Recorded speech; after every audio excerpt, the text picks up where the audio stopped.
is perhaps because many see it as a local investigation and nothing to do with those of them who are not permanent residents. The town is made up mostly of what locals refer to as blow-ins, or people from other EU countries who stayed there but are not native to Ireland.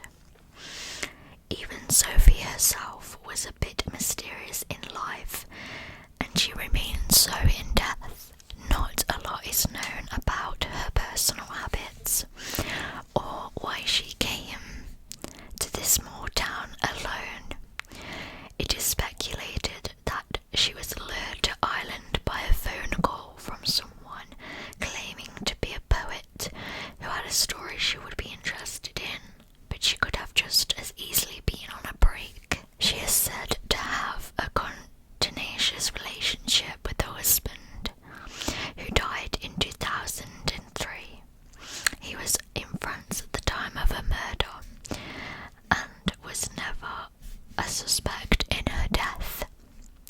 Interviews with Sophie's son Pierre over the years have revealed that he is completely convinced that Ian Bailey murdered his mother. In fact, the prime suspect remains English journalist Ian Bailey. Bailey only lived a few miles away from the house where Sophie was staying at the time of her murder, and was the first reporter to the scene. However, he was not questioned about any personal involvement in the case until February 2007. Though always suspected of the murder, no forensic evidence has ever been linked to him, and he's never been charged by Irish authorities for any part in the murder, despite being previously detained for questioning. Some believe that Bailey is not the only possibility in this case. It is thought that the Gardaí were too quick to focus on Bailey and ignored other leads in the case, perhaps letting the real killer go free. There is also speculation that there was some impropriety on the part of certain officers investigating the case that may have led to no charges being made against Bailey or anyone else due to some inappropriate dealings during suspect interviews. Though investigators in Ireland list the case as ongoing, there seems to be little work being done to resolve this cold case on their part. In the absence of any discernible action by the Gardaí and allegations of mishandling the case, Sophie's family appealed to the authorities back in France to pursue the case on home soil. In February 2010, a French magistrate issued an arrest warrant for Bailey and requested he be sent to France for trial there. The High Court of Ireland initially granted an extradition order, but Bailey appealed this to the Irish Supreme Court. In March 2012, his appeal was granted. All 5 judges ruled that French authorities had no intention to try him at this stage. 4 of the judges upheld an argument that the European arrest warrant prohibited surrendering Bailey to France because the offence did not take place in French territory. They contended that there was no evidence of reciprocity. In March 2007, Bailey was arrested in Ireland on yet another European arrest warrant issued by French authorities.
decided to have some wine before bedtime, evidenced by the presence of one half-full glass with her fingerprints on it being found in the kitchen area of the house. Though two chairs sat face to face as if she had formal visitors, it was revealed by Sophie's mother that it was her daughter's habit to place chairs in this way, to place her feet on the opposite chair when she was sitting. Further evidence that she had not been expecting guests was the fact that she was found in her night clothes. During the statements, Ian Bailey has given conflicting accounts of his whereabouts that night. In his initial accounting on his first arrest in February 1997, he stated that he had slept the entire night with his partner Jules Thomas and then got up to bring her coffee at 9 a.m. Later he amended this to say he had forgotten getting up for about 30 or 45 minutes around 4 a.m. to write a little before returning to bed. His partner made guard statements that when they had gotten up from a night out at the local pub on the night of December the 22nd,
this